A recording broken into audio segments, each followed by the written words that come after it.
नमस्कार. सध्या आपण आलेलो आहोत सासवडमध्ये आणि या ट्रिपमधलं सगळ्यात शेवटचं ठिकाण आज आपण या व्हिडिओमध्ये बघणार आहोत, ज्यामध्ये एक संजीवन समाधी याला आपण भेट देणार आहोत. ही समाधी कोणाची आहे सांगतेच, पण मला सांगा, तुम्ही संगमावरचं संगमेश्वर मंदिर, अतिशय सुंदर आणि मोठा परिसर असलेलं हे सिद्धेश्वर मंदिर, खूप सुंदर शिल्पकाम असलेलं चांगवटेश्वर मंदिर, ही तिन्ही मंदिरे बघितलीत का?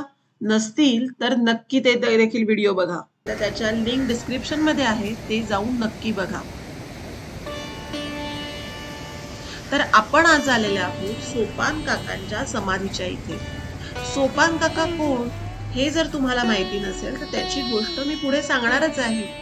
तर सोपान देवानी इथे संजीवन समाधी घेतली. या स्थळाला आपण आज भेट देऊया, पण त्याआधी इथे आल्यानंतर आम्हाला समोरच हे नागेश्वर मंदिर दिसलं आणि या मंदिरात प्रवेश करतानाच ही पाटी दिसली, जिथे लिहिलेलं होतं की या मंदिराच्या गाभाऱ्यामध्ये व्हिस्परिंग कॉर्नर आहे. म्हणजेच याच्या गाभाऱ्यामध्ये आपण एका कोपऱ्यात जर ब्लू आवाजात बोललो तर दुसऱ्या कोपऱ्यामध्ये ते ऐकायला येतं. अर्थात तुम्हाला दिसतच असेल की गाभारा बंद असल्यामुळे आम्हाला आत नाही जाता आलं आणि तो व्हिस्परिंग कॉर्नर नाही बघता आला. मात्र इथल्या नागेश्वराचं दर्शन मात्र झालं. त्याच्याच पुढे सोपान देवांची लहान बहीण मुक्ताबाई, ज्याला आदिशक्ती मुक्ताबाई असं म्हणून देखील ओळखलं जातं, त्यांचं मंदिर होतं. तिथे जाऊन आम्ही मुक्ताबाईंचं दर्शन घेतलं आणि मग पुढे ह्या समाधी स्थळाच्या इथलं आवार कसं आहे, तिथे काय काय गोष्टी आहेत त्या देखील आम्ही बघत होतो. मुक्ताबाईच्या मंदिराच्या दुसऱ्या बाजूला खूप शिल्प असलेली ही शिळा आम्हाला दिसली. ही शिळा बघताना याच्यावर निवृत्तीनाथ, ज्ञानदेव, सोपानदेव, मुक्ताबाई यांच्या आयुष्यातल्या अनेक घटना इथे शिल्पबद्ध केलेल्या दिसल्या.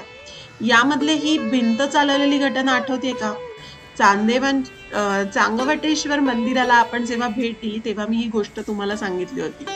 ती गोष्ट देखील या शिल्पामध्ये होती. इथे जे चिंचेचं झाड आहे, या झाडाखाली पादुका काढून संत सोपानदेव यांनी समाधीसाठी प्रवेश केला. आता आपण सोपानदेवांची गोष्ट काय आहे ते बघूया. विठ्ठलपंत व रुक्मिणी यांच्या संत निवृत्तीनाथ व संत ज्ञानेश्वर यांच्या नंतरचे आणि संत मुक्ताबाई या बहिणीच्या अगोदरचे अपत्य म्हणजे संत सोपानदेव होते.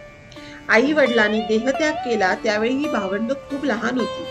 सोपानदेवांचे वय तर अगदी अजाणतेच म्हणावे लागेल. म्हणजे बघा, ज्ञानेश्वरांनी ज्ञानेश्वरी दिली तेव्हा त्यांचे वय 15-16 वर्षाचे होते आणि सोपानदेव हे ज्ञानेश्वरांचे धाकटे बंधू त्यांच्यापेक्षा साधारण 3 वर्षांनी लहान होते. पण निवृत्तीनाथ आणि ज्ञानदेवांच्या सहवासात राहून त्यांनी आध्यात्मिक आणि योगिक प्रगती साधली होती. त्यामुळे त्यांच्याकडे वारकरी परंपरेतील अनेक संत आकर्षित होणं साहजिकच होतं. काही संतजनांनी त्यांचे शिष्यत्व पत्करल्याची नोंद देखील विविध अभंगातून आपल्याला मिळते. ती ज्ञानदेव, सोपान, मुक्ताबाई ही भावंड सतत एकमेकांबरोबर वावरली. त्यांचे जीवन एकमेकांपासून वेगळे करताच येत नाही. आपल्या जन्मापासून ते त्यांच्या समाधीपर्यंत ती एकमेकांना सोडून राहिलीच नाही. जणू 4 मानवी शरीर असली तरी त्यांचा आत्मा मात्र एकच असावा, एवढे त्यांचे वावरणे हे एकात्म होते. समाजाची अनेक रूपं त्यांनी पाहिली होती. त्यांचा छळ करणारा उच्च वर्ग, अज्ञानी दरिद्री असूनही त्यांच्यावर प्रेम करणारा बहुजन वर्ग, या सगळ्यांची प्रचिती त्यांना आली होती. ज्ञानेश्वर यांनी कार्तिक वैद्य त्रयोदशी शके 1218 या दिवशी आळंदी येथे इंद्रायणीच्या तीरावर सिद्धेश्वर मंदिरात समाधी घेतली. त्यानंतर विरक्ती अवस्था प्राप्त झालेल्या सोपानदेवांनी देखील केवळ एका महिन्यात शके 1218 मार्गशीर्ष वैद्य त्रयोदशीला सासवड गावी करेच्या तीरावर वटेश्वर राऊळाजवळ समाधी घेतली आणि आपली जीवन यात्रा संपवली. या लहान वयामध्ये समाजाप्रती काही करण्याची भावना, त्यासाठी त्यांनी लिहिलेले अभंग, ज्ञानेश्वरांनी लिहिलेली ज्ञानेश्वरी, या सगळ्या गोष्टी आठवत त्याचं एक आश्चर्य मनात ठेवून आम्ही या समाधी स्थळाच्या इथून निघालो.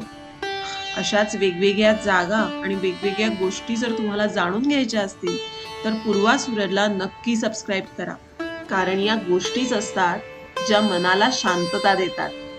तर अशाच वेगवेगळ्या गोष्टी आणि वेगवेगळी ठिकाणं बघण्यासाठी फिरत राहू, भेटत राहू, वेगवेगळ्या गोष्टी शोधत राहू. तोपर्यंत बाय बाय.